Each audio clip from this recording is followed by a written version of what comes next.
Welcome to London, 1665, where the mud beneath your boots is as deadly as the air you breathe. You are walking through the narrow back alleys of London. Look up. The timber-framed houses above you, known as jetties, lean so far forward they nearly touch. They physically block out the sunlight and trap the foul, rotting street odors in the tight spaces below. You breathe in, but there is no fresh wind here. Instead, a dense, choking fog of burning sea coal hangs heavy in the atmosphere. This smog coats the city's damp walls and lines the lungs of every resident in a perpetual, inescapable layer of black soot. Look down at your feet.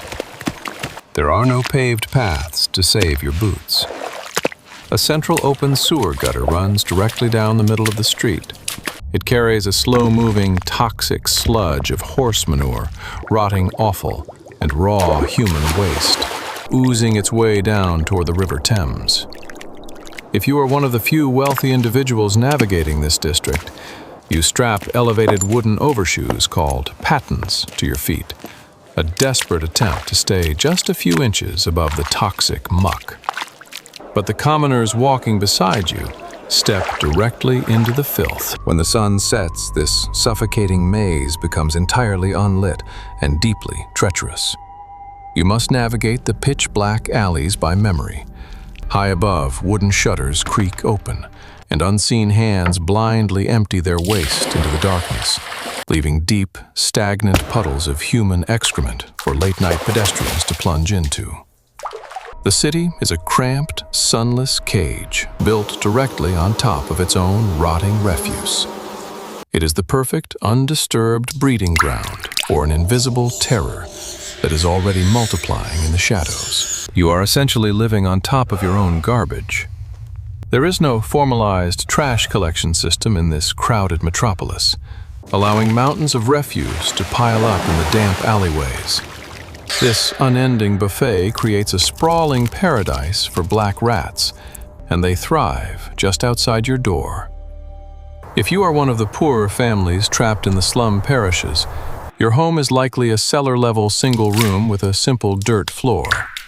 You sleep directly on the earth, making you uniquely vulnerable to the infected vermin that burrow and nest mere inches beneath your resting head. Paranoia is already taking root among the uneducated public. Looking at the skies late the previous year, local astrologers pointed to a blazing comet, terrifying the masses by claiming it was a cosmic trigger for impending doom. The elite do not wait to test these dark prophecies. By July 1665, King Charles II and his royal court completely abandoned the filthy capital, fleeing to the safety of Oxford. This outbreak is a highly localized, class-divided nightmare. The wealthy simply pack their carriages and move to their sprawling country estates, leaving the crowded slums entirely to the mercy of overwhelmed local parish officials. You are trapped in a city that the powerful have already written off. The warning signs are no longer just astrological rumors. They are physical bodies. In the spring of 1665, the notoriously overcrowded and impoverished slum of St. Giles in the Fields becomes the very first district outside the city walls to report a devastating surge of inexplicable deaths. The quiet whispers of a localized outbreak are about to become a deafening roar, and the authorities are preparing a response far more terrifying than the disease itself. The lively noise of the back streets suddenly vanishes.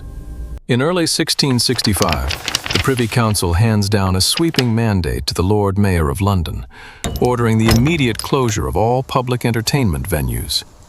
The vibrant, chaotic energy of the slums is instantly replaced by an eerie, enforced silence.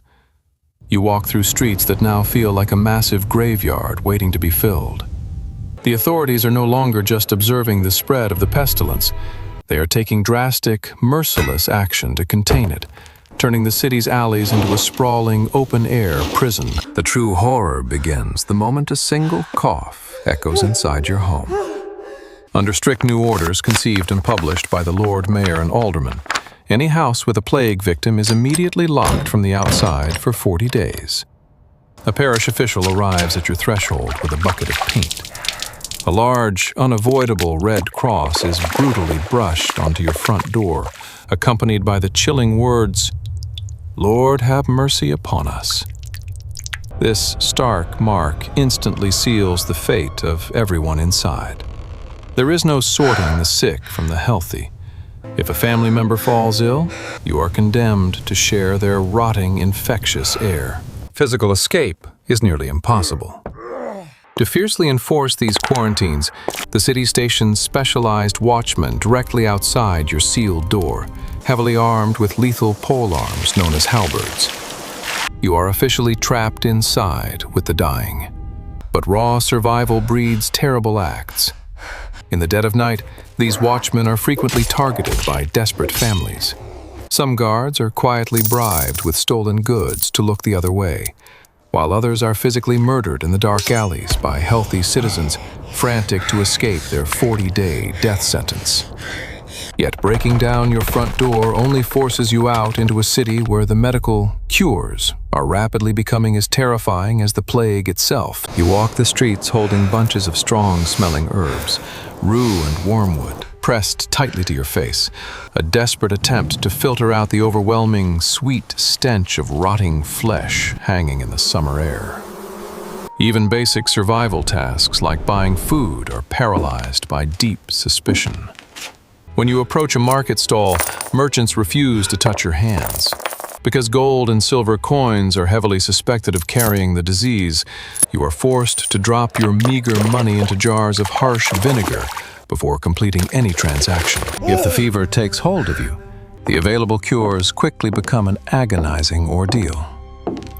Respected physicians routinely advise a bizarre extraction method, strapping a plucked live pigeon directly to your swollen black plague buboes, leaving the creature there until it dies of exhaustion to supposedly draw out the poison.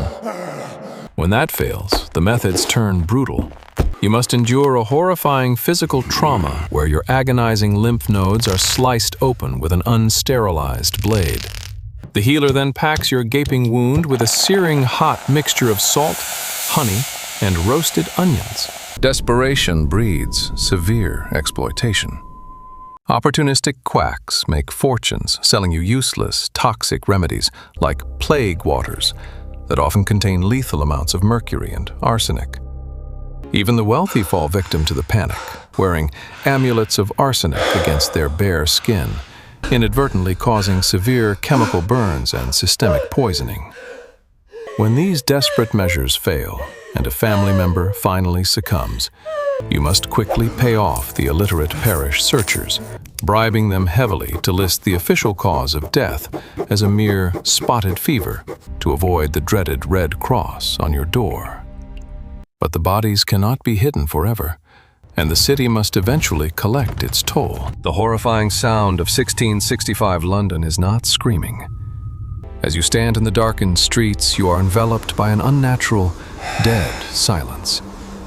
This crushing quiet is punctuated only by the continuous, maddening tolling of parish death bells ringing day and night. When the sun goes down, the true scale of the devastation is finally revealed. It is technically illegal to bury a plague victim during the daylight hours, forcing the exhausted bearers to work strictly under the cover of darkness. You watch from your window as smoking torches cast long, flickering shadows against the timber-framed houses.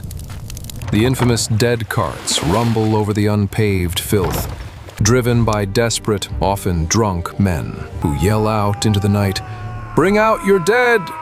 to collect the day's rotting corpses. Among them is a desperate man named John Hayward, who pushes his heavy cart through the worst slums without ever catching the plague. A miracle local folklore attributes solely to his constant ringing of a heavy bell. He and the others are entirely overwhelmed by the sheer volume of the dying. During the peak of the outbreak in September, official bills of mortality record over 7,165 deaths in a single week. Though as you watch the carts overflow, you realize the true number is easily closer to 12,000. There is no dignity left in death here. A draconian order requires all graves for plague victims to be dug at least 6 feet deep. But the exhausted grave diggers routinely ignore this rule, as the bodies relentlessly pile up. At the massive pit in Aldgate, the horrific weight of 1,114 corpses dumped in just 2 weeks causes the surrounding soil to visibly collapse inward, swallowing the dead in a tangled mass of limbs and linen. The earth itself can no longer hold the victims, but an unexpected shift in the winds is about to bring a brutal, freezing end to the nightmare. By December 1665, a bitter, freezing weather finally descends upon the city. This harsh cold quietly kills off the flea populations that have tormented the slums, and the daily mortality rate at last begins to drop. The city aldermen slowly begin reopening the heavily contaminated streets, but the survival you fought so hard for is entirely hollow. The immediate aftermath offers no comfort. Under a highly controversial decree, ruthless parish officials move from door to door, seizing the infected bedding and clothing of plague victims and burning them in massive pyres in the streets. You stand shivering in the acrid smoke, watching as surviving orphans are left completely destitute and freezing in the winter air. The local economy has so rapidly collapsed that the English Parliament is forced to pass emergency poor relief acts just to keep starving, traumatized Londoners from rioting in the ruins of their own neighborhoods. Today, modern epidemiological analysis reveals a chilling truth about the nightmare you just survived. The 1665 plague was not just spread by the rat fleas you so desperately feared in the garbage. It was significantly accelerated by human-to-human transmission, via body lice flourishing in the unwashed clothing of the crowded slums. The true enemy was never just the rats, or the astrological comets, or the unseen miasma. It was the crushing, filthy reality of the back streets themselves, a poverty so inescapable that it weaponized the very garments you wore against the cold. The carts eventually stop rolling, and the bells finally cease their tolling. But the silence they leave behind is infinitely heavier than the dead.